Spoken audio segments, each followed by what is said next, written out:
Welcome to Breaking the Silence pre-premiere show with my glaring glasses. Sorry about that. I tilt them that way. It doesn't do that. So, and tonight's show, I really liked it. I really like Sev. I think she's amazing. Sev Tok, which sounds like um, um, the name of a show, but that's actually her last name, Tok. And she's very intelligent, very articulate, and she really tells in a short period of time what started this all off for her and her experiences. And of course, since then, she's written a book and she's got her own YouTube channel, and we plan to do more with her because I was really impressed because I told her, well, first of all, she didn't come here. We had her, like Dr. Gale, um, tape herself from home and with a webcam and send us the footage. So it's not as high end as we would have here with our 4K and 6K cameras, but this is how we get people to be able to tell their stories who can't travel here or us to them. And I think the story is very important, and the level of quality to the video not as important. Important, but not as important. So, but she knows exactly what she's doing. She was lit very well. The background behind her is amazing because of where she lives, and she encapsulated in like 12 minutes an amazing story. What started the whole thing for her. And my phone, and I knocked Batman over. Sorry about that, big guy. So. So she was amazing, and she did her video so well. I was able to edit it and reenact the things that she saw. Now with her, and as I've heard before with the Greys, I hear different descriptions of them all the time, which is either suggests that they appear differently to people, or there's many variations of them, and I think the latter is probably true, at least for me, is that there's many variations.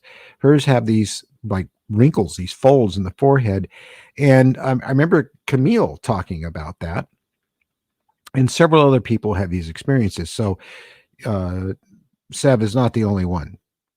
So it was really interesting. I constructed in Blender. I made a new wireframe sculpted model of her gray. And excuse me while I have good cup of tea, proper cup of tea for those of you from the UK. And so I made a new one in there. I've been meaning to make new grays anyway, and I kind of made a new gray and then changed it to look like her so I could use that gray in the show that I'm working on now, which is my next story, my next film about my experience, which I'll talk about in a minute. And it worked out very well, and it looks like what you described because she had a drawing of it. And so I think you'll find her story very interesting. With people that come forward, you're going to hear the same types of things over and over again. Not always, but you do. And that's because this is really happening, and we're all really experiencing a lot of times the same non-human intelligence. Now with Joe Stillwell, his was quite different. But then again, not so much if you really look at it closely.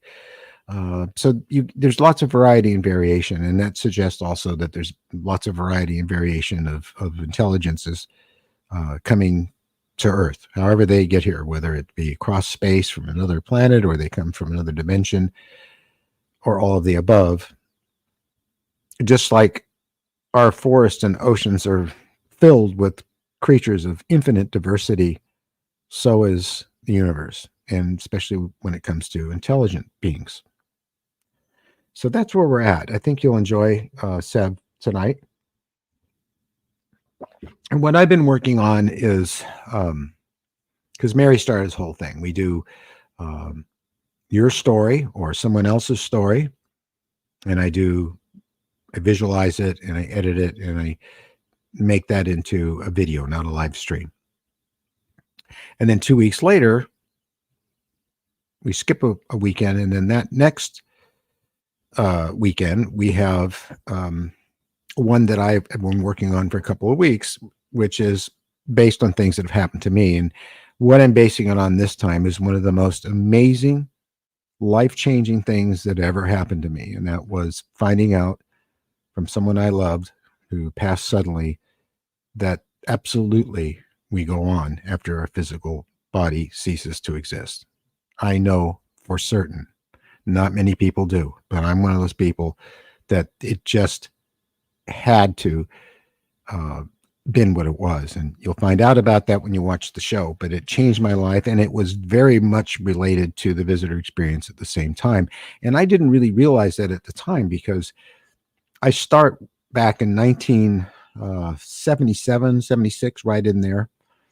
And, Close Encounters was just about to come out, and then it did come out.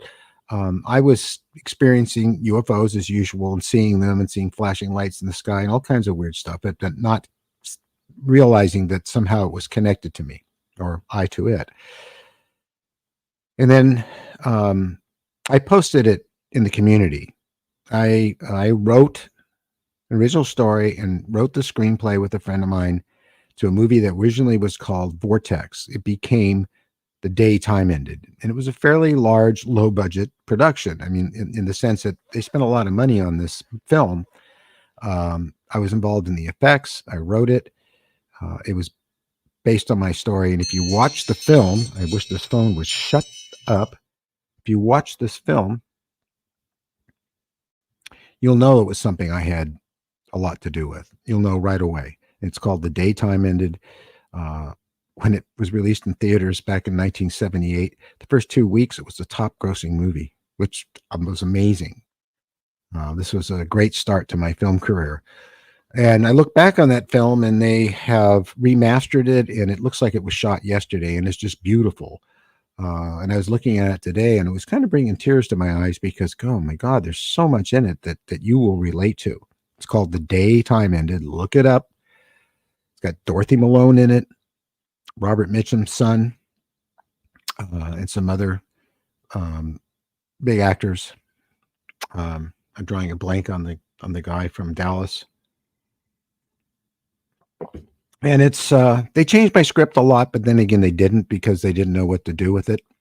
The person behind the production was Charlie Ban, who was a friend, and I worked for him, and he liked the story a lot because he was into the stuff that you and I are into.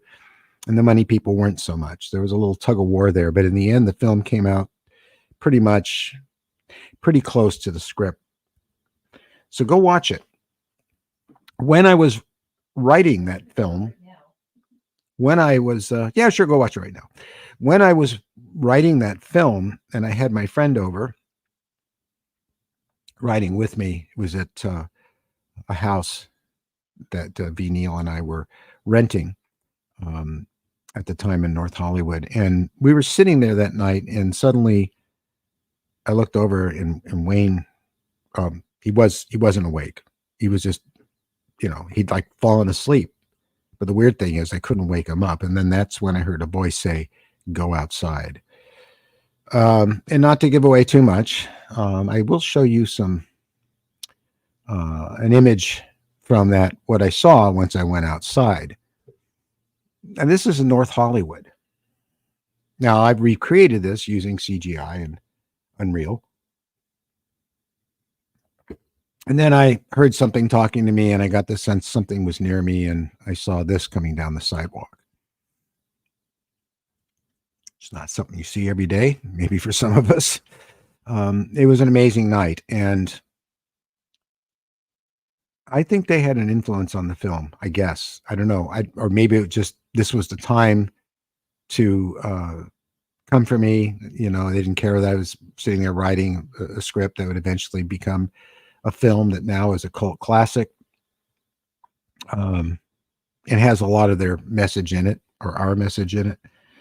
But that was kind of where things started up again, because after high school, things got kind of quiet. I know a lot of you have talked about how it got quiet for you and there wasn't a lot going on, and somewhere along the line it did. Um, so I kind of start there and I go to other events that happened that led up to this major event in my life that changed me forever. Um, and this was one of them. When I was at my Burbank house after V and I went our separate ways, and was in the backyard of a friend and telescopes, and this orb was flying around, and I called to it mentally and said, "Come over here," and it did, and I saw this face on it. And this is one of the scenes that you'll see in the film. But when it gets to, there's some other ones as well that happened when I was living in Toluca Lake, and people followed a UFO through the neighborhood near my Toluca Lake apartment. It was just after sunset. Actually, it was twilight, and they could see this black disc moving over the neighborhood with this light coming out of it. And they couldn't get anybody to pay attention to it. And if they did, they just looked up and went, "Oh, yeah, isn't that something?" So they followed it till it got to my apartment, and it hovered over and it disappeared. And because I knew none of this was going on at the time, I was inside and they were banging on the door. And I opened the door and they said, "We never wanted to see this. This was for you. You're the one that talks about this stuff." And it was really something. So, and there's bits and pieces like that all the way through up to where we get here. And what happens after this is still to this day the most amazing thing with all of this that's ever happened to me. It's still emotional for me, and it's amazing. And I entered that, and I was inside of it, and you will find out two Saturdays from now, not next Saturday, but the following Saturday, about this. It's called The Gift, and my girlfriend Judy, and that's the next project that I've been working on. And you'll notice that the format is, for those of you who know film, it's not 16:9, which is what the whole outer dimensions of the frame you're watching right now on your phone or TV is. You'll notice there's a black bar top and bottom, and this is well, we call it, I think this is really close to VistaVision, which we used to have at one time, but it's ultra wide screen. It's 2.93 or 293 as we call it. So it's much wider than the 16:9 format. Eventually our televisions will all become this format in the near future. I like it because it's just so open and so wide, and you can do so much with it. And so I'm switching to that format, both also for the videos that are actually shot in camera of people. And I'm doing a lot of things with Unreal that I couldn't do before, because I keep learning more and keep taking more classes. I mean, I've been doing CGI since its conception. And I know there's lots of experts out there who think they have nothing to learn. But, if you're really good at artist, you never know it all. You never will. And you'll always be learning. That's the beauty of it. It's just, oh my God, look at this, what I can do now. Oh God, there's this new thing, and I can do this and I can do that. And so it really keeps it interesting, because if it never changed, it would get really boring. I guess that goes for anything. So,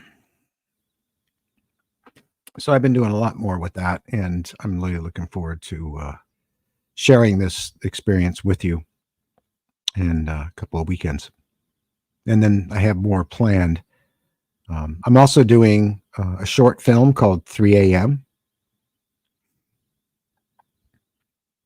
And I have another one that's really symbolic. Well, it is the old Panavision format, but that's the format that if you watch any new film or any new TV show online, if you watch it on Netflix or any one of those venues, you will see that they're in that format. 16:9 is being dropped slowly but surely. It's being used a lot still with um, television series, but even a lot of them are switching over. We're watching one right now.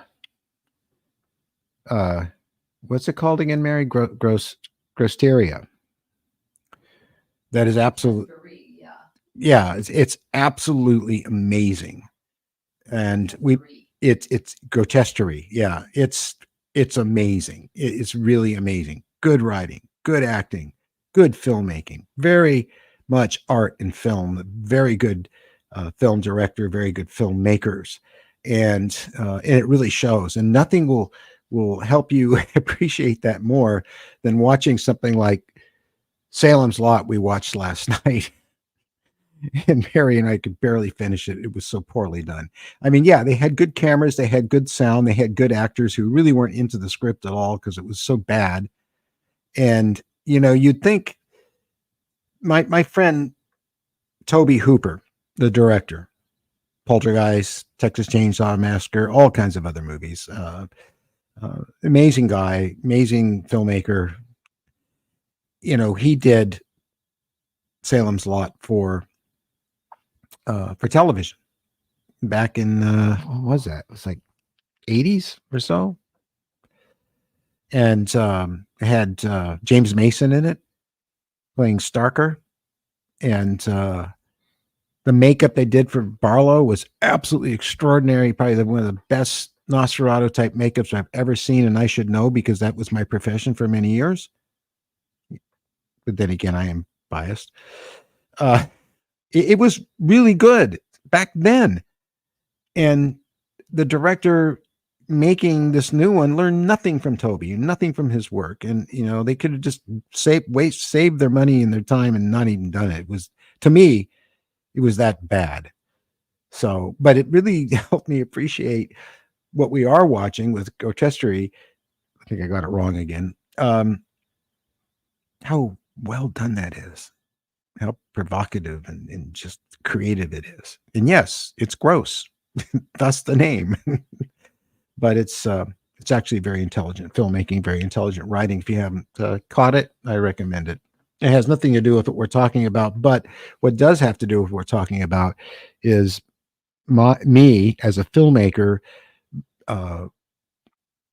visualizing the things that we have experienced, which drawings are great, paintings are great. I love them. I still do them. But we have this ability now because of CGI, not AI, CGI. You have to be an artist. You have to know how to draw and sculpt to make objects in 3D space. You really do. I mean, engineers all the time say, I'm not an artist. But then some of these engineers and designers have given us some of the most beautiful inanimate objects ever known to man. So to me, they are art. But you really have to be an artist. You have to have a skill. You don't just sit there typing on a keyboard, being clever with your prompts and sort of getting what you want out of AI, because I've tried and, maybe I'm not good with prompts, but, in the time it takes me to even get AI to come close to making what I can do in Blender and Unreal and DaVinci, I could have already finished. I don't need AI. And it will never give me what I want. It never will. And there's something about it that just bugs me because, you just tell it what you want and it gives it to you. Pretty soon there'll be people being honored as great painters because they'll come up with a way for a machine to paint you, brushes and physically paint on canvas for you and say, give me a painting of a bat flying into the moon for Halloween. Say, that's my art. There will be a lot of debate about that. It'll eventually happen too, but I really prefer hands-on. And it's amazing that in an era of AI and CGI, And there are a lot of people confuse the two. And they think, well, you're just doing that with the computer. You're not really, Well, when you're doing CGI, like the grays you'll see tonight, those were all handcrafted. I sculpt those with digital clay.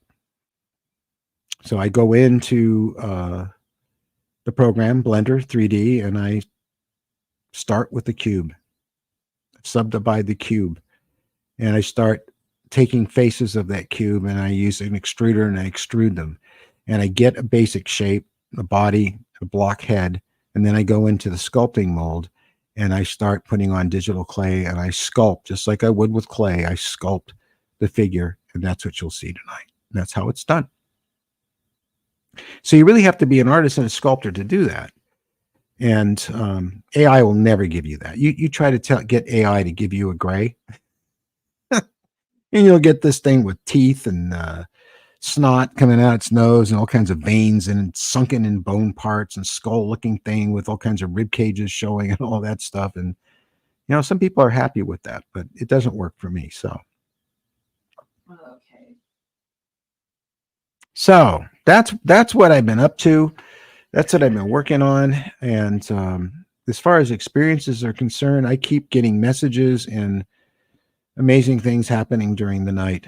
How about you? I see you guys are all I'm hoping Steve has me back on this. I'm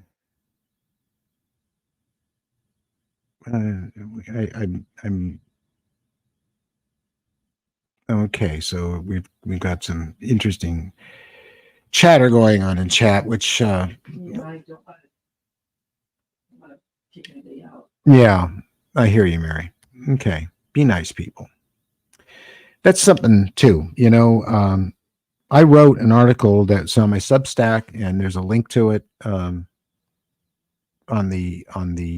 our forum, the Breaking the Silence forum. And there's I don't think maybe I did put a link to it in the community. I did put a link to the daytime ended there, but I wrote about this whole thing with YouTube and people. A lot of the reasons that people have a YouTube channel is to get attention, to get fame, to get lots of clicks, to get lots of subscribers, to get lots of likes, so that they can profit from it through monetization. And that's fine. But what really bugs me is when they do it with subjects that have a lot of meaning to them, and they're only doing it to exploit that subject so they can make money. And it's interesting to note that they get very successful. And honestly, have I watched their channels and looked at what they're doing so I could actually have some kind of judgment on it based on actual experience with watching what they're doing? Yes, I have. And so has Mary. And it's not for us. The algorithms would really like us to be more exploitive, because that algorithm basically thinks everybody wants to be on YouTube because you want to get famous and make money. And so when it runs into people like us who just want to be honest and truthful, it just dumps us. It stops pushing us. You will not see us in your channel much at all in the public, almost not at all. But yet, because of who we are, we remain being. We have some of the most amazing new friends, the most amazing community of people. And it's not huge. And that doesn't surprise me. Whitley told me when we started this that this is a niche. It truly is.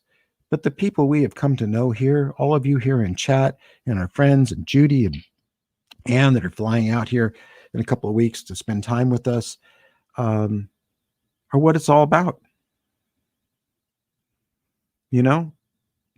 If we have over 10,000 subscribers, right, Mary? And out of that 10,000 plus subscribers, we will have on any given night maybe 60 to 80 people here, and that's the core group. Same way on our forum, we got about 85 people there now, and these are good people. These are people who care about what happens in the world. These are people that care about each other and are trying to help and tell their story. And that's what I wrote about. Just to put that on record, because I am not going to submit to some machine. Thus, what I titled it. Resistance is not futile. I mean, it is not futile. I mean, it's just, being a Star Trek fan as I have been, and plus someone who worked on Star Trek, that always stuck with me. Resistance is futile. We'll add your biological instinctiveness to our own, yada, yada, yada, yada, yada. Oh, well, up yours, Borg. And I'm kind of looking and seeing slowly but surely with the human race, things are kind of going that way. I mean, good old Elon, man, he's all up for putting implants in people so he can plug directly into the hive. And, and again, it's all about making money and controlling you. We're troublemakers. We resist that. So resistance is not futile. So it's a good read. And I put some pictures in there. Would you like to share more? We would like to.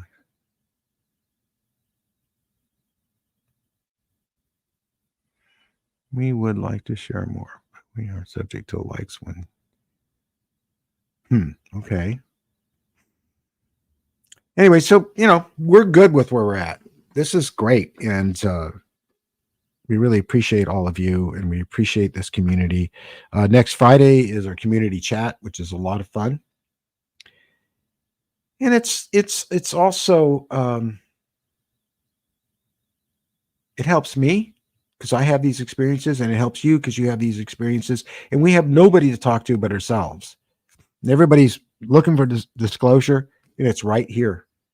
These 65 to 85 people that are of this core community created by Breaking the Silence that you created. You made this happen. We set up the platform. You came in.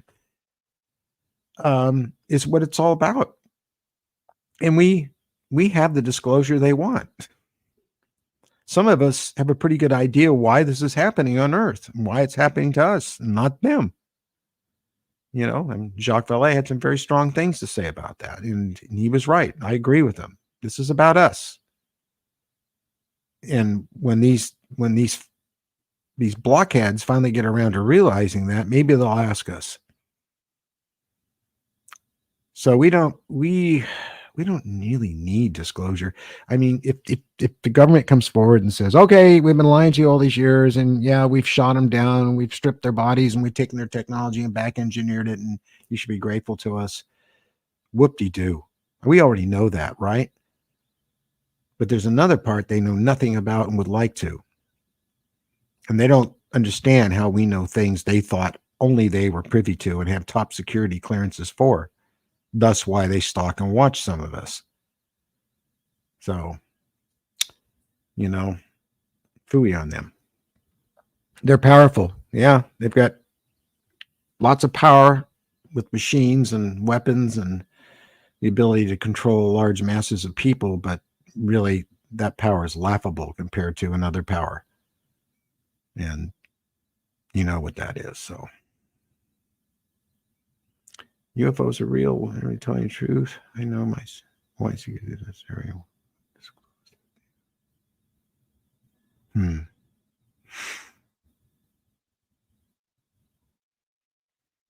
Well,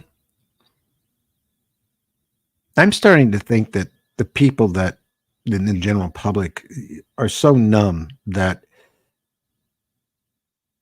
if they listen to us, or even if they listen to the whistleblowers, which they have done, they go, well, that's cool. And they just go on about their business. So that's not the real reason. The real reason is those people have 0 point energy. They do. And you know what they do if that got out? And what if we are so connected with this phenomenon that we have the ability to meditate, to open up and connect, and actually connect with that so that we could spread it on the internet before they could do anything to us and everybody would have free energy? What that would do to the world what that would do to them. I think that's the biggest reason for keeping this stuff all covered up. Steve, do you have any idea why certain people have these experiences? It is a random sampling? No, it's not a random sampling. Absolutely not. What I know, and I can't, what I know, but I can't substantiate, of course, I have no proof, is that many of us came to Earth to live human lives, and we don't have a memory of our past. As we age, we start to, but we're here to live this experience, to be human beings, and to know what that's like on every level, from joy to suffering, because that information is very important to them, because there's something they want to do. And as I always say to Mary, and it all started with the monolith, if any of you get that. There's no free energy. And what's your proof? I can't prove there's free energy, but you can't prove there's not. That's what's so crazy about this. The periodic table. You mean the one that's missing so many things we know nothing about? We didn't even know about element 115. It was a joke. It's on there now, isn't it?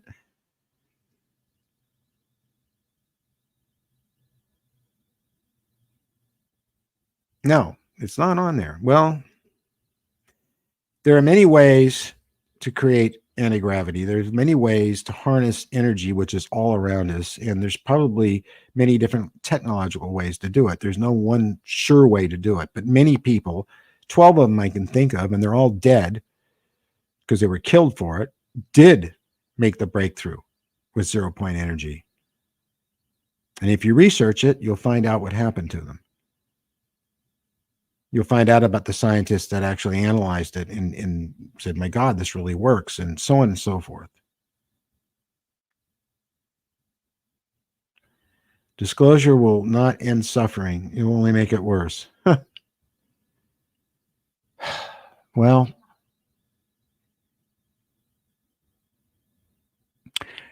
I've had disclosure since I was a little kid. It didn't make it worse. I wouldn't go back. Not for anything. We're not going to go back. Because to go back would be to be someone who was not awake and aware of their own universe. And it would be a two-dimensional universe, and I'd be taking that damn blue pill. And I would never go back, ever. I so much appreciate that I've had these experiences, that I've been able to connect with every living thing around me on this earth and the cosmos beyond. Ever since a little kid, I've been looking through a telescope at the sky, to the stars. And most of the kids I knew in school, they weren't doing that. They didn't have that connection. Not sure why, but they didn't. But I wouldn't trade it for anything.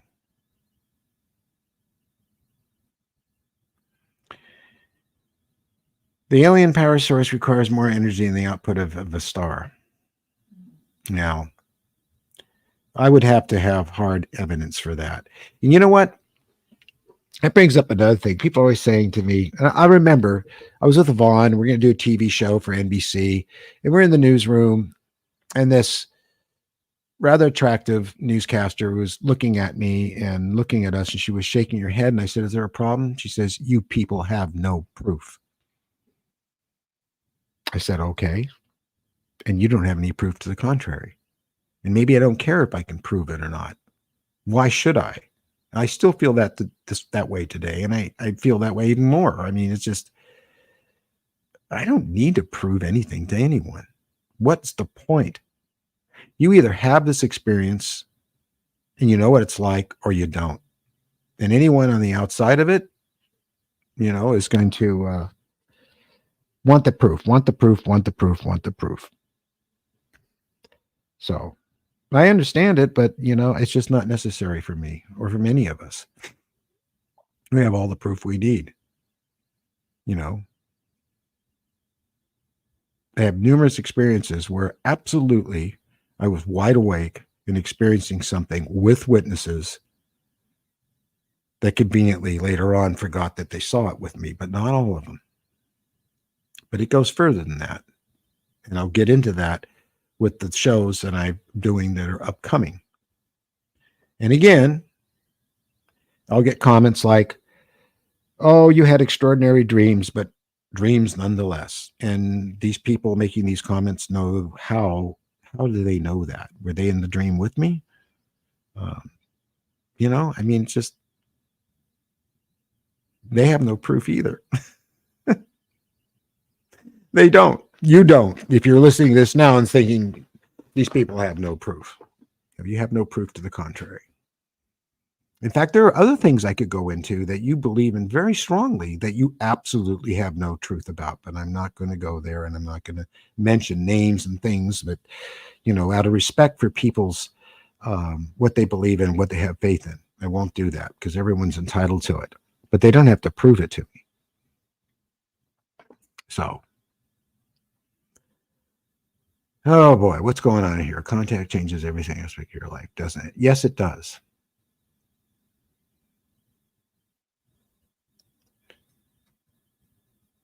Oh boy. We are disclosure. Thank you, Earl. Thank you, Anne. Thank you. Thank you, all of you, and Judy. And what we got here? I've had 8 encounters in my 58 years on the Earth. That doesn't include my CE5 orb encounters here in the desert. I don't care what anybody thinks. Well, good for you. I love that. Thank you. And bless you, whatever you believe in. Yeah, in the show that I'm doing next in 2 weeks, which I'm working on now, I think I put up that one image from it. It was amazing because the orb I saw was flying over the hills in Burbank, and when I called it over to me, it actually came to me, and my friend saw this. And when it got up close, it started seeing all these images, and one of the images I saw was this gray face in it. I don't know if you saw anything like that, but it was just, you never forget these things. You don't, people say you just had a dream. Okay. Tell me a dream you remember from, that would have been, what year would that have been? It would have been 1978. How many of you remember a dream from 1978? I've got, if they are dreams, I've got ones going back as far as 1958 and even back further than that. But I have dreams all the time, and I'll wake up in the morning and I'll remember lots of bits and pieces of them. And then 3 or 4 days later, I have no memory of them. I won't remember them. But then there's these other experiences you just never forget. You don't. So to make a comment that they're just dreams, you need to back that up with something, because I don't know that that's true.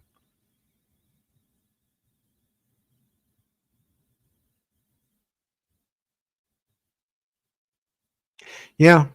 And many indigenous people of this planet have been totally connected with their spiritual being and their dreams. I mean, the Aborigines had the one Gina and the dream time, and these are very real things. Because unlike the Westerners, they know that they have these abilities. We've been told we don't, and we turned it off. See, I was awake and walking around. I had face-to-face contact. Yes, it changed my life for the better. I'm sure it saved my life along with the vision of being healed where no doctor could. Wow, Tracy, that's really something. And yeah, there's nothing like it. I mean, that night I went into the kitchen fully awake to get some water from the refrigerator, and there's a butcher block blocking my way, right? And then it moved its legs, and then it became gray, looking right at me, and then blurred through the refrigerator, which is in the opening to this show. The warm up, it was amazing. I mean, I've had others too, and it just, man, it's really a rush. They don't do it often because I think they're cautious that we may not be able to deal with it, and they might be right. but little bits and pieces, that's maybe why it happens that way. Okay.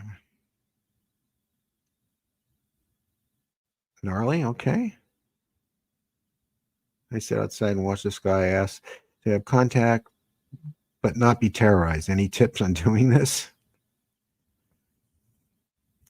I just don't think about being terrorized when I'm sitting outside looking at the sky. I just think, wow, it's beautiful and I'm connected to it. That's all that ever goes through my mind. And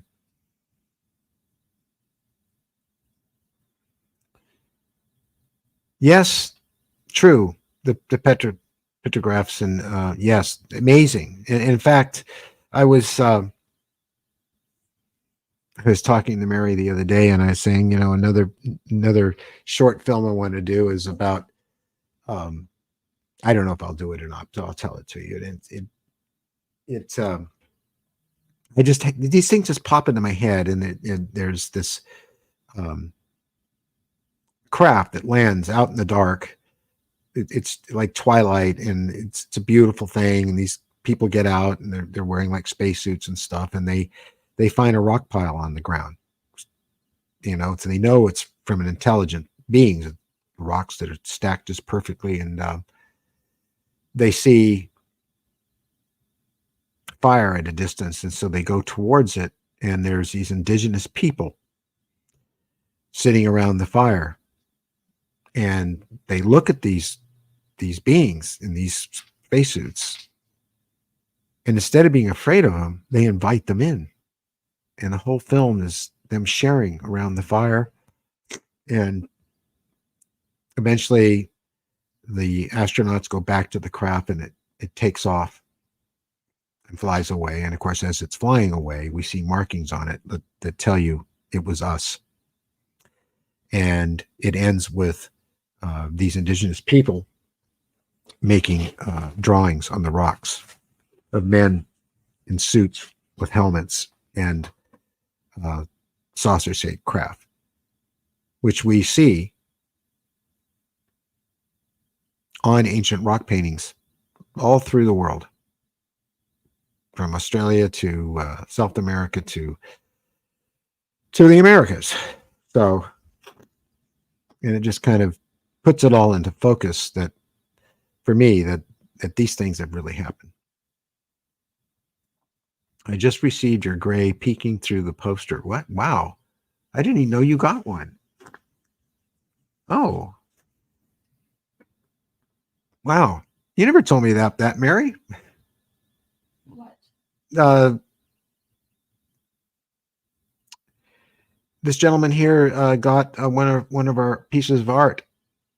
Oh, nice. I just received your gray peeking through the door poster. Wow, love it. Yeah, I hear. Yeah. And that's Jaisung? Is that how I pronounce that? Thank you very much. I'm so glad you love it. I mean, that's what it's all about, is, for me as an artist, is just people can have the art in their home, and it enriches their life somehow, and they appreciate it. And that's worth more to me than any dollars can. So thank you for letting me know. That's really cool. Justin, so you don't remember anything, huh? Yucca Valley, CA. You're not too far. 2-3 hours. Huh. Yeah, Justin, have you considered regression?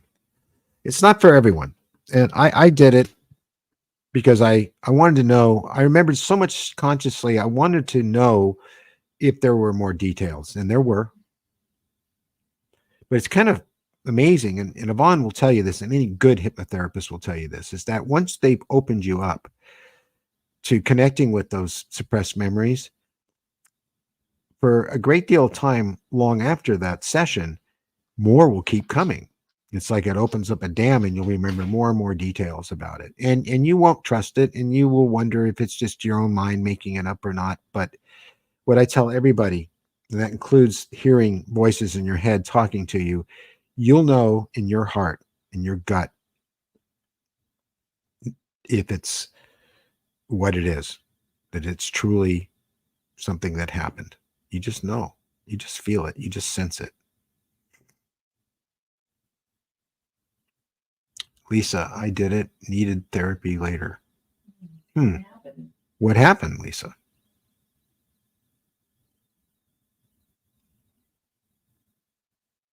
It was worth it, though. Well, that's good. Well, let's face it. A lot of people, they've gone through a lot of their adult life, through childhood, being a teenager, and they go into their 20s and 30s, and around their 40s or so, they'll find out that this has been in their life. Others, like myself, will kind of know it's been happening all along, but not everybody. A vast majority of them don't, and they find out. And this is a game changer. This is a life changer like no other, to realize that, oh my God, this stuff is actually real and it really happens to people. So try not to be hard on yourself if you find out that you are connected to this and you've had these experiences, and understand that you're not alone, that you share this with, dare I say, millions of people, many who are silent and quiet and won't come forward out of fear of ridicule. So there's, a lot of people out there that have this happen that just will never talk about it, never be on a show like this. And it's sad, because our culture has created this condition. The people in power have created this condition. The people in media, who are also controlled by the powers that are in control, created this condition. You think what they want you to think. And if they tell you think people like us are crazy, then you're going to think it, not unless you're different. And if you're different, then you're a troublemaker and you're one of us. Somebody's got to push the outside of the envelope. I remember hanging out with Toby Hooper and one night, and Timothy Leary was there, who I got to know. And he said, I'm a test pilot. I said, you're a test pilot? He said, yeah, test pilot of the mind. I loved Timmy. He was really something. And trust me, he knew about this stuff too. Well, we're coming up on about the 10-minute mark for the show to premiere. It's not very long, but it's really great. And we are going to have Sev back. I think I'm pronouncing her name right. We're going to have her back because she has a lot more to share with us. And as always, if you want to share your story on camera, contact us. If you want to remain anonymous, but just want to get it off your chest and tell your story and add to our data pool, our disclosure, then contact us and talk to Mary, and she will anonymously share your story and secret stories. Secret stories, right? Yes. I'm a little tired.